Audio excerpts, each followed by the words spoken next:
Welcome to my channel. Tuhan Yesus memberkati. Shalom.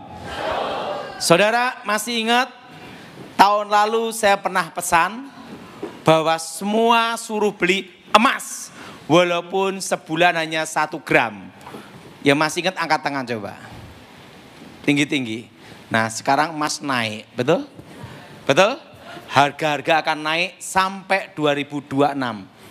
Kita semua akan puncak inflasi. Apa saudara? Puncak apa?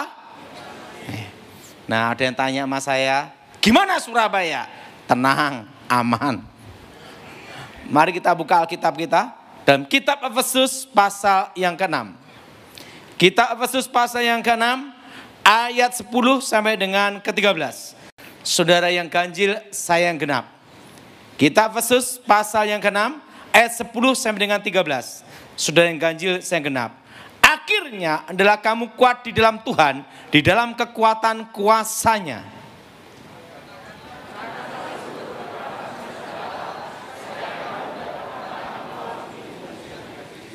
Karena perjuangan kita bukanlah melawan darah dan daging, dan tapi juga melawan pemerintah-pemerintah, melawan penguasa-penguasa, melawan penghulu dunia gelap ini, melawan roh-roh jahat di udara.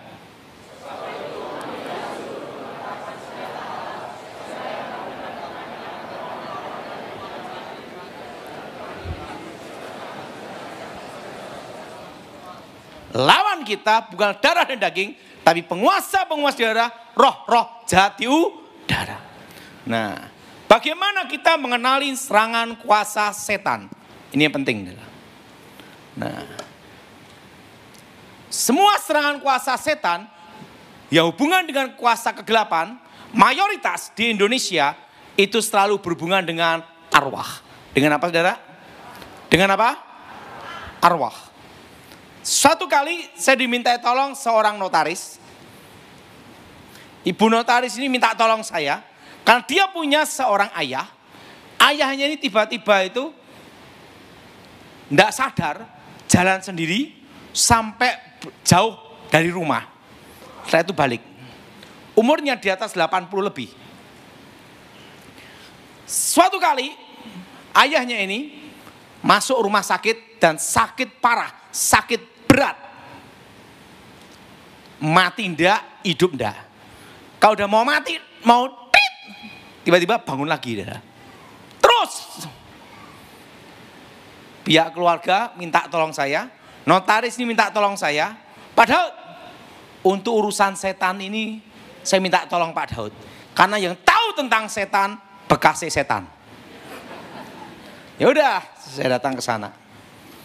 Saya ngomong sama notaris ini, sama keluarganya. Pasti bapak ini ada kuasa setan. Ada roh jahat yang di dalam tubuhnya. Ada roh jahat yang ada di mana? Di dalam apa? Tubuhnya. Langsung keluarga ini berkata gimana? Anaknya perempuan ngomong, Pak, saya mimpi. Nah, serangan kuasa gelap bisa terkena ke anaknya. Padahal yang punya kuasa gelap ayahnya. Gimana? Saya mimpi didatangi arwah, roh. Kayak orang kerajaan zaman dulu. Langsung saya tahu, oke. Ini pasti ada hubungan dengan keraton kerajaan. Betul Pak, ayah saya masih keluarga kerajaan. Langsung ngomong. Ini pasti ada pusakanya, jimatnya. Mana pusakanya? Di lemari ditunjukkan. Ada keris, ada tombak, ada pedang. Setelah itu saya ngomong, ini kuasa roh gelap. Segala yang berbau ilmu gaib, jimat apapun, harus dilewatkan api. Apa saudara? Apa saudara? Kenapa dilewatkan api? Karena sebelum saya bertobat, dipercaya jin setan periperayangan tercipta dari unsur api. Dari unsur apa saudara? Dari unsur apa? Api. Dan apa yang terjadi? Langsung dibakar. Tiba-tiba langsung keluar kayak hijau, ular naga itu. Gini keluar. Setelah dibakar, saya ngomong. Jadi ingat saudara, kenapa api? Arti api itu kembali seperti semula. Dimentahkan. Apa saudara? Makanya semua jimat itu harus masuk ke dalam api untuk namanya dimentahkan atau kembali seperti semula. Termasuk mengembalikan santet pun, itu pun dibakar, dilewatkan api, kembali ke pemiliknya. Seperti semula. Nah, begitu bakar, terus selesai. Saya ngomong, ini habis didoakan, dibakar, 10% hidup sembuh total. 90% mati. Udah siap. Datang ke rumahnya, itu langsung ke rumah sakit, doakan bagian jantungnya. Coba semua pegang bagian jantung. Ingat, kalau saudara mengalami kasus orang yang susah mati, punya jimat, mati tidak hidup tidak. Kekuatan pusat, semua kekuatan gaib yang menyandera jiwa, hidup namanya antara, mati tidak hidup tidak. Rohnya itu keluar atau tidak, tetap dalam tubuh. Mau keluar tidak bisa, mau masuk juga tengah-tengah. Namanya dunia antara. Apa saudara? Nah, itu pegang bagian jantung. Ini semua, darah Yesus. Hancurkan segala kutuk. Darah Yesus. Hancurkan segala mantra. Darah Yesus. Hancurkan segala jimat. Darah Yesus. Bebaskan. Demi nama Yesus, roh jahat keluar. Tumpang tangan sini. Cuma tumpang tangan. Saya ngomong, tidak lama ini 90% mati. Saya pulang, paginya dapat berita, meninggal. Jadi ingat, kalau saudara ada yang punya jimat, itu untuk dimusnahkan kekuatannya, harus masuk ke dalam apa? Api. Artinya apa? Dimentahkan. Apa saudara? Apa saudara? Dimentahkan kembali seperti apa? Semula. Nah, kalau tidak dibakar, roh itu bisa masuk lagi ke benda itu. Maka harus dibakar untuk dimentahkan kembali seperti semula. Kenapa? Karena jin setan dipercaya tercipta dari unsur apa? Api. Artinya kembali seperti semula. Suatu kali saya nangani kasus seorang bapak.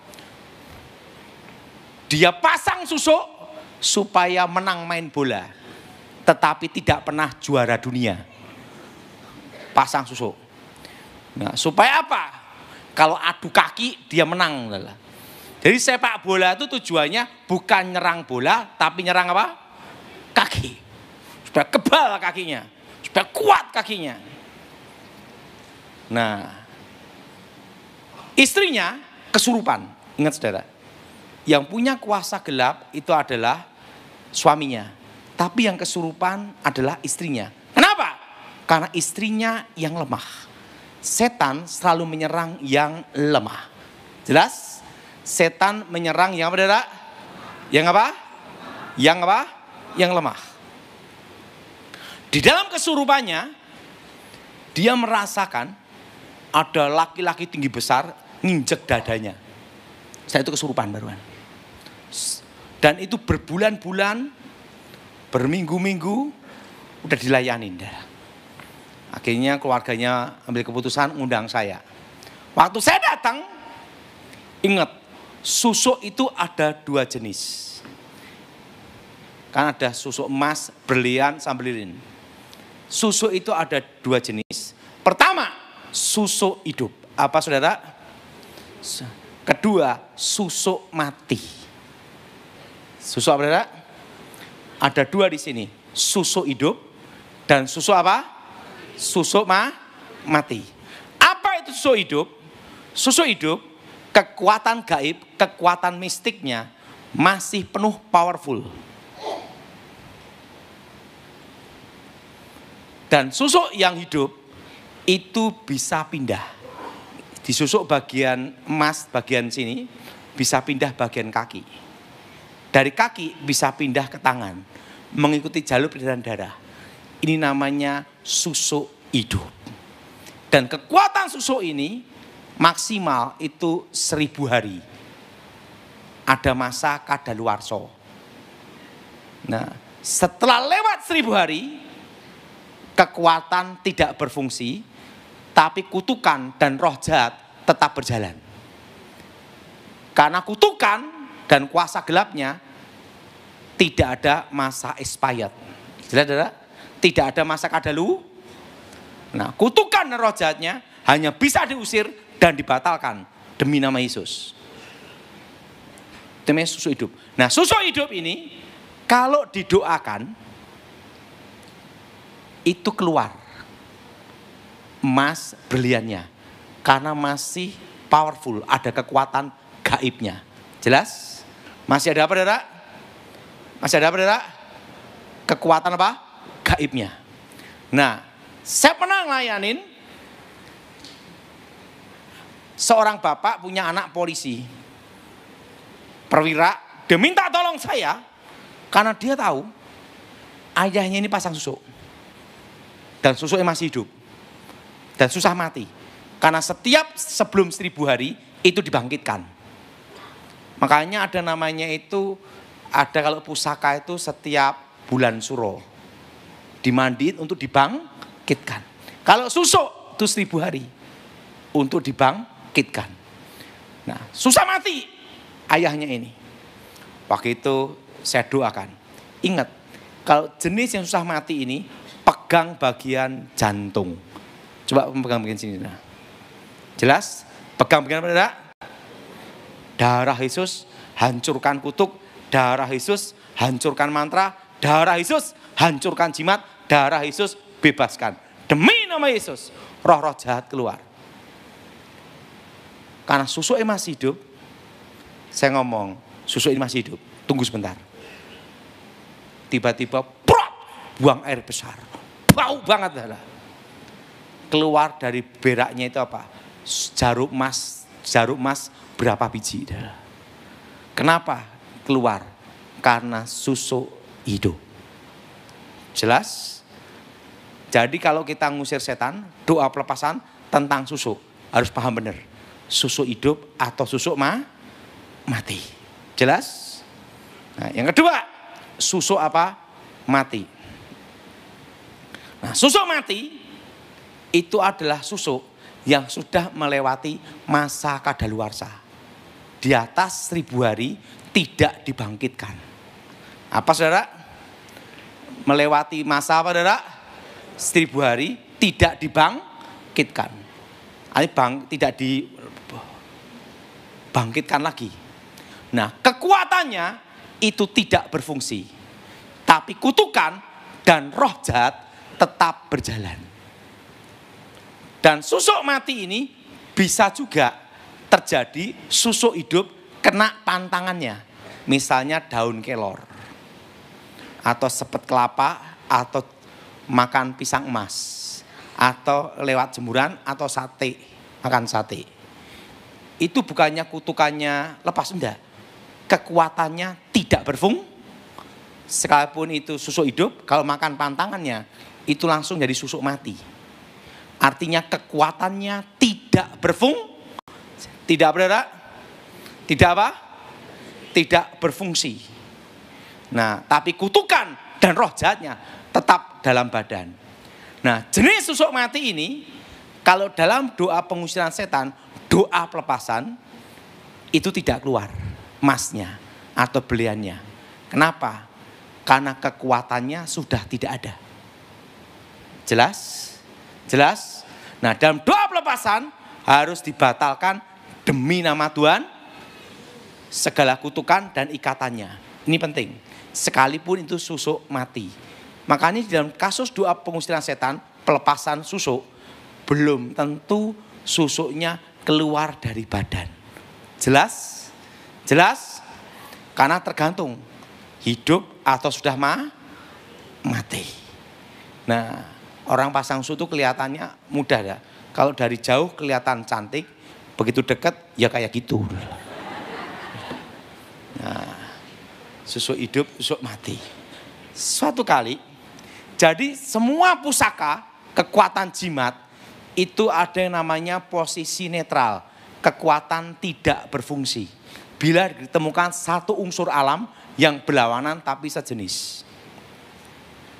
Suatu kali nenek saya ngajari saya tentang pusaka. Bahwa semua pusaka jimat apapun hebatnya. Karena waktu itu nenek saya ngomong, nanti kalau kamu saya tugasi nyuri pusaka, supaya kamu bisa nyuri pusaka, harus tak beritahu caranya nyuri pusaka. Bagaimana? Kelemahan pusaka itu siram air kencing. Kalau ada pusaka bisa masuk, tidak bisa keluar, itu ada kekuatannya.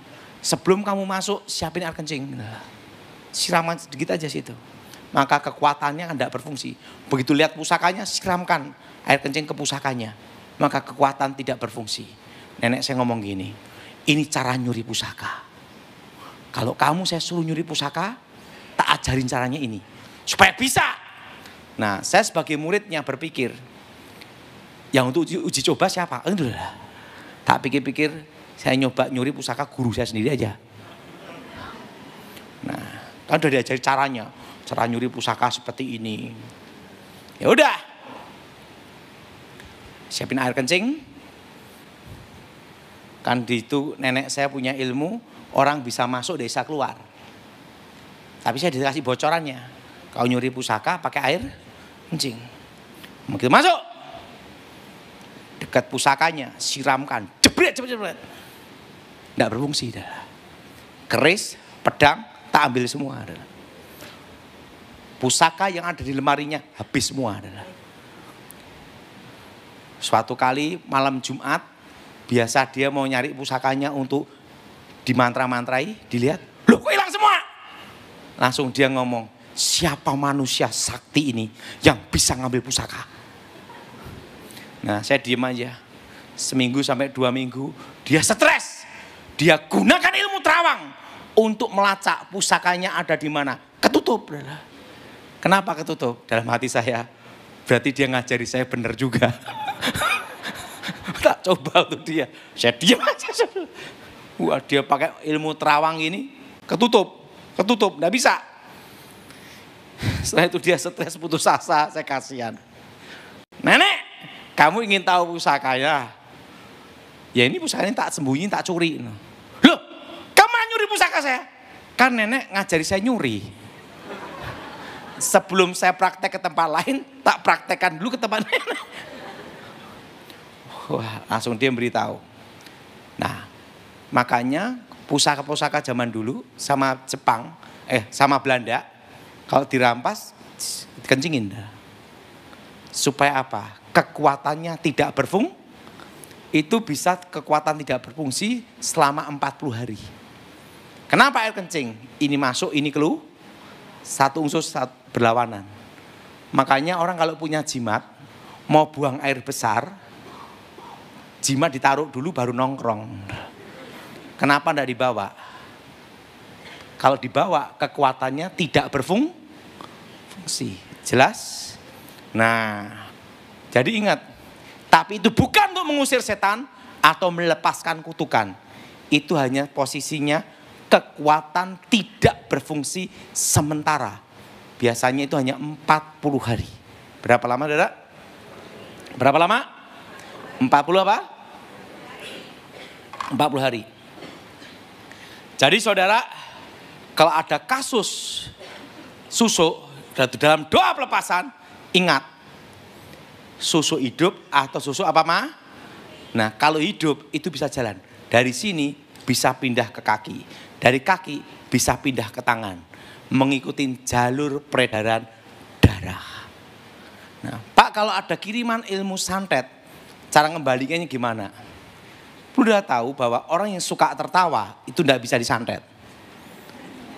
Tapi jangan ketawa sendiri. Nah, suatu kali calon anggota DPR RI dari partai besar minta tolong saya. Kenapa? Karena dia dikirim santet. Dari mulutnya keluar rambut-rambut. Dan setiap kali dia mandi, ketiak gini nih, keluar kerikil dan pasir. Dan setiap malam ada burung hantu. Tiap malam. Nah, dia orang Kristen dipanggil pendeta. Pendeta datang, setan keluar. Pendeta keluar, setan datang. Pusing dia. Rapat keluarga, masalah setan. Saya diminta tolong untuk hadir. Waktu itu posisi saya masih ngawal presiden waktu itu. Masih ngawal presiden SBY waktu itu. Karena dia pejabat, calon DPR RI dan dia mau jadi pejabat, nelpon saya. Dia diminta tolong, saya datang. Saya lihat, wah ini setannya ini pengertian. Dia botak, dikirim rambut. Kendalanya muncul bagian sini. Dia ngomong, Pak, cara ngembaliin santet gimana? Mudah. Ambil Pak rambutnya semua, kumpulin. Rambutnya, saya itu batu sama pasirnya. Cara ngembaliin santet itu apa? Dibakar dengan api. Apa saudara? Dibakar dengan apa? Artinya apa? Kembali ke asal. Kembali seperti semu. Jelas? Jelas? Kalau ada yang ngirim mati rezeki tanah kuburan, sudah tahu tanahnya, kumpulin, bakar. Itu kembali seperti semula. Kembali ke asal. Doakan demi nama Tuhan. Nah setelah itu, Pak, burung hantunya gimana? Tembak dor, goreng. Nah saya dah. Penting dimasukkan dalam api. Bakar dulu di api. Burungnya dibakar di api dulu. Plus.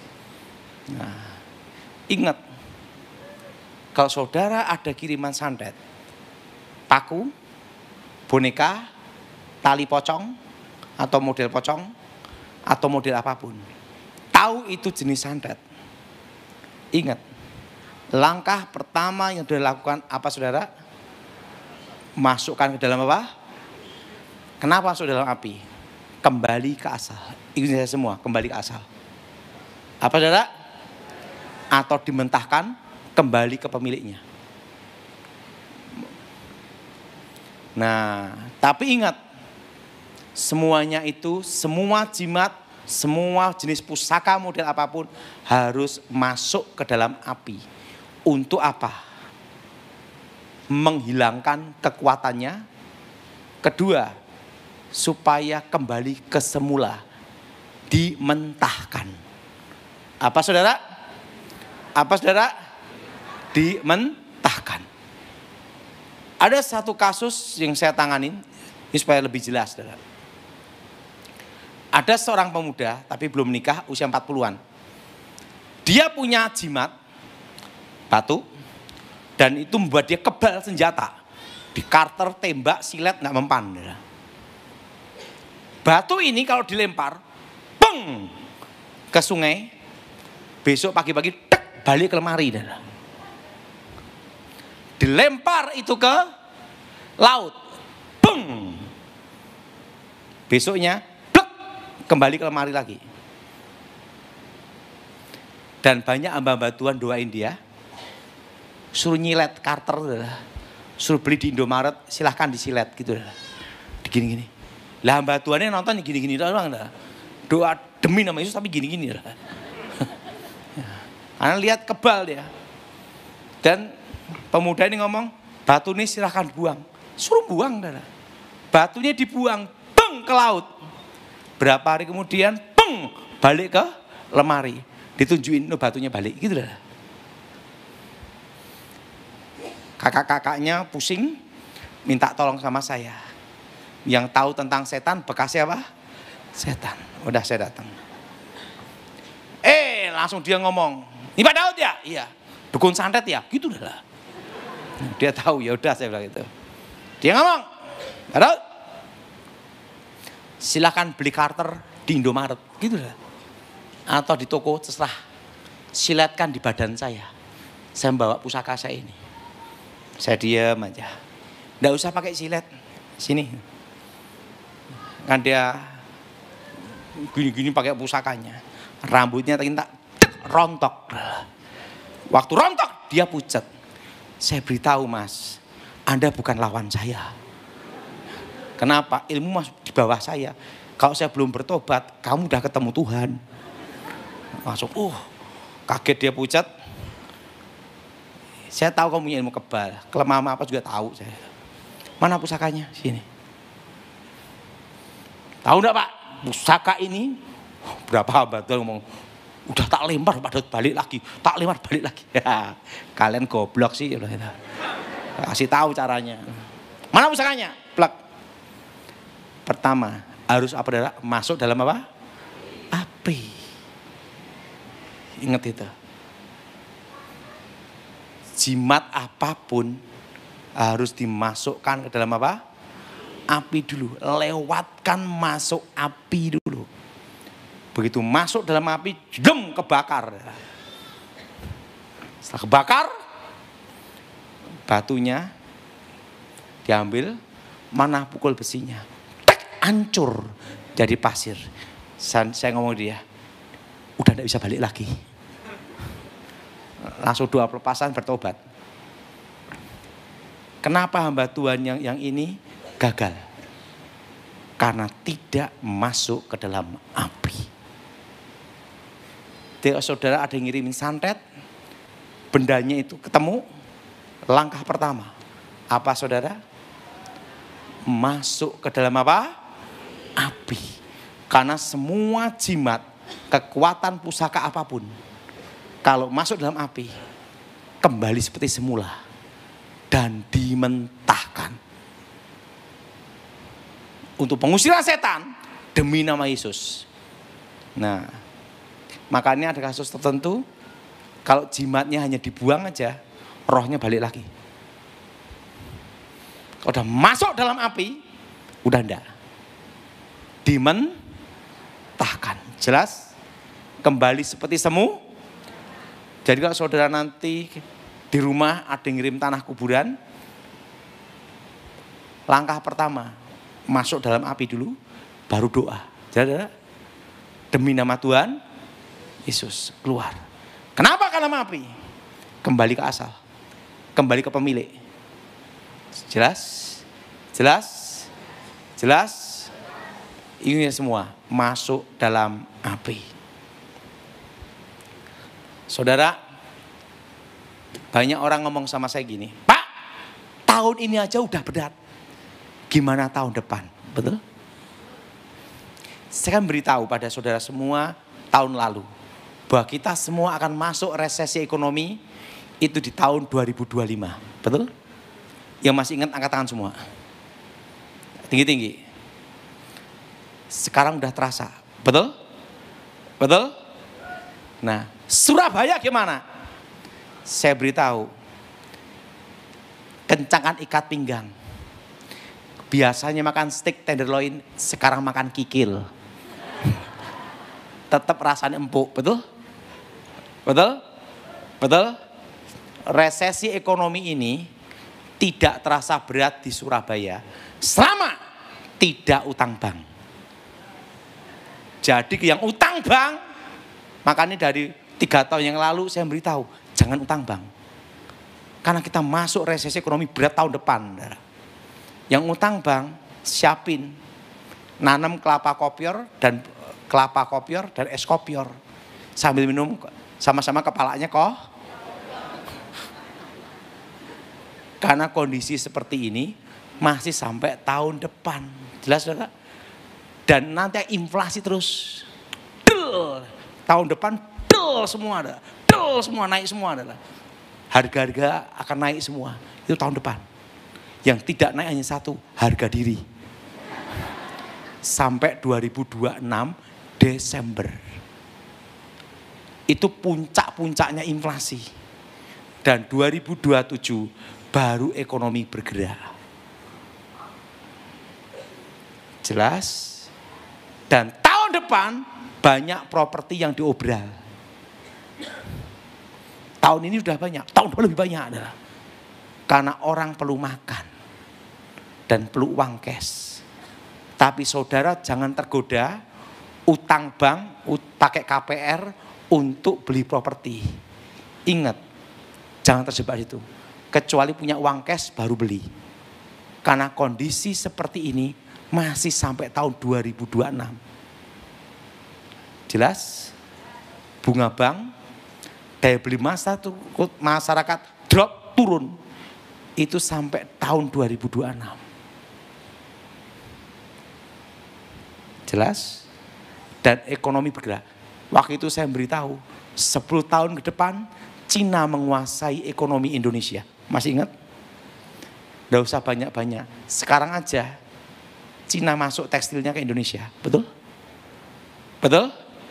Hanya 4 yang bertahan. Apa saudara? Perikanan, peternakan, pertanian, ketiga logistik distribusi. Karena ingat SIM-nya harus Indonesia. Jelas? Jelas? Jelas? Dan ingat toko-toko besi tetap aman. Yang berbau pasir dan batu. Karena di gunung tidak import. Dan yang keempat properti tanah. Membatasi hak kepemilikan tanah. Yang 4 ini. Yang 4 ini yang bertahan seterusnya. Dan kuliner itu bertahan. Kecuali Chinese food. Karena apa? Yang aslinya datang. Sini kan KW, betul gak? 10 tahun ke depan, kokinya asli dari sana yang sipit-sipit datang ke sini. Gimana asli lawan KW, betul gak?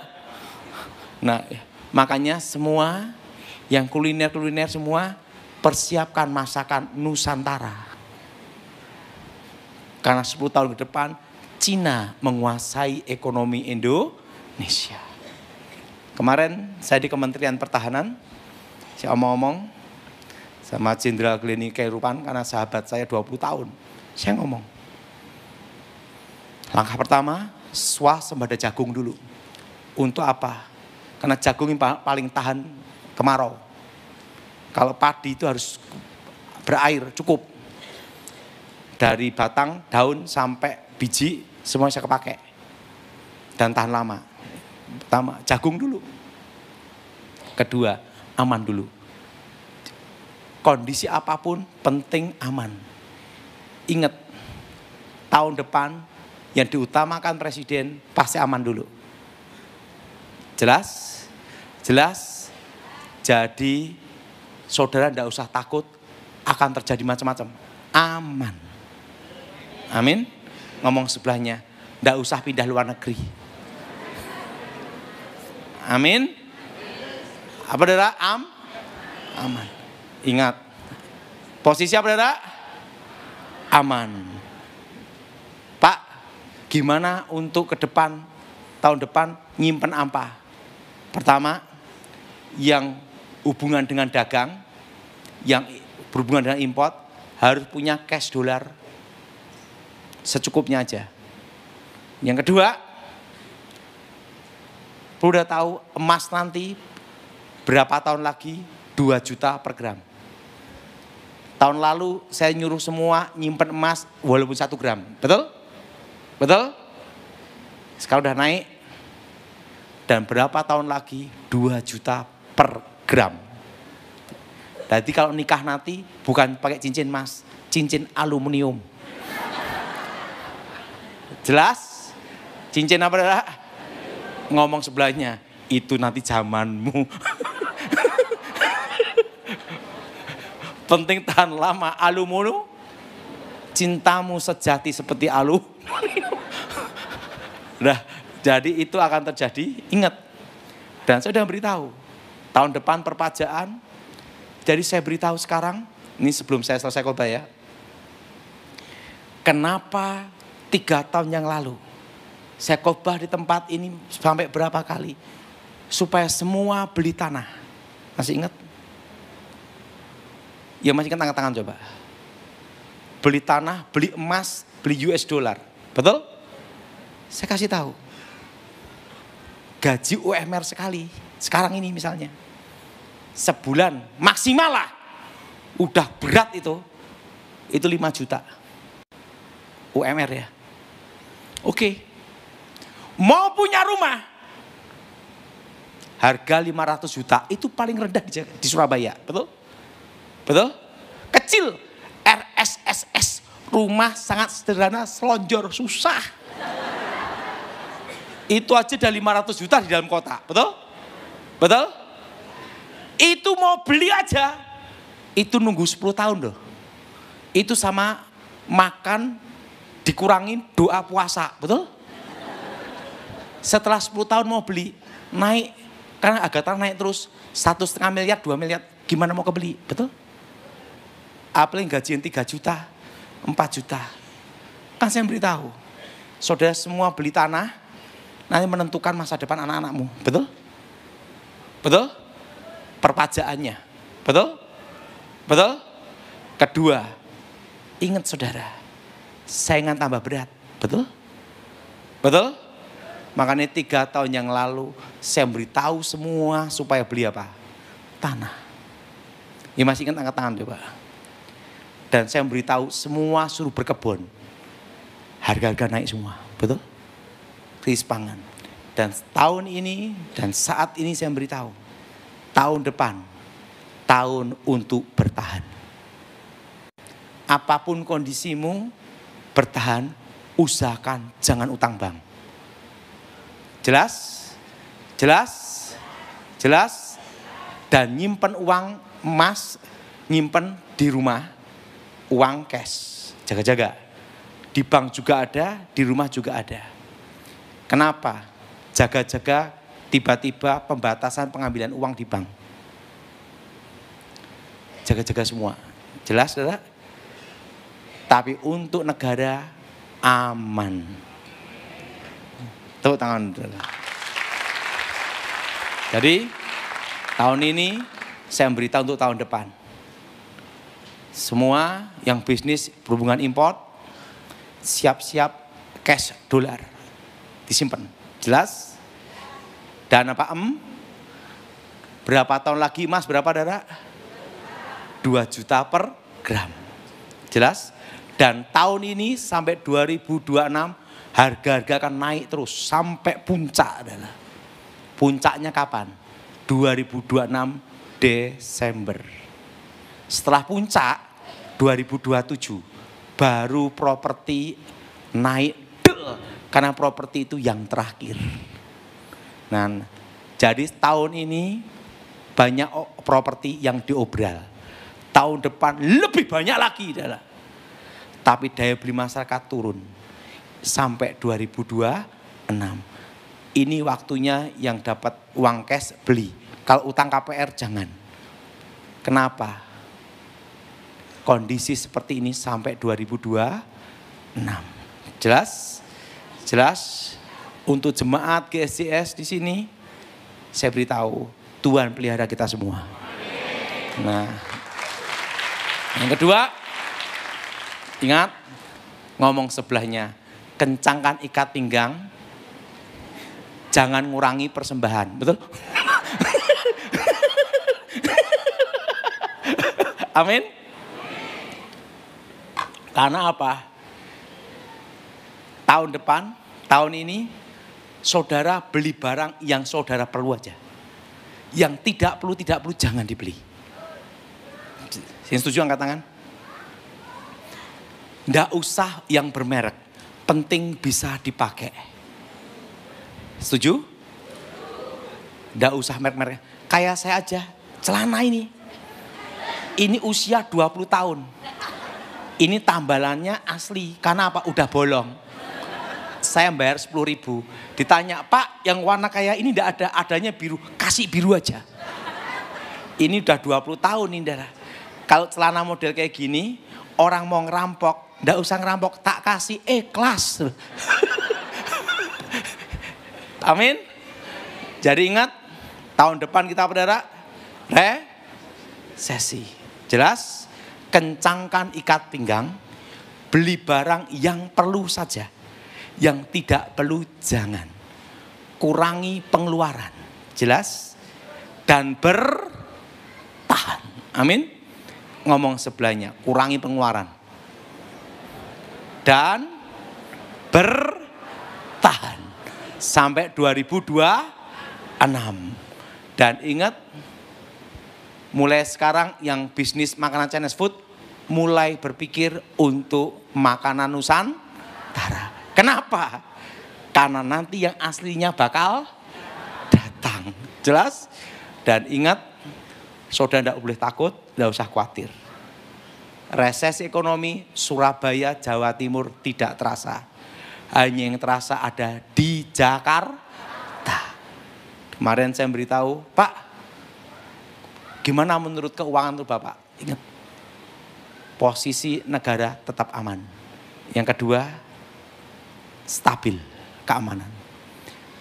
Moneter apapun, ingat, penting sudah lakukan, tidak utang bank, engkau selamat.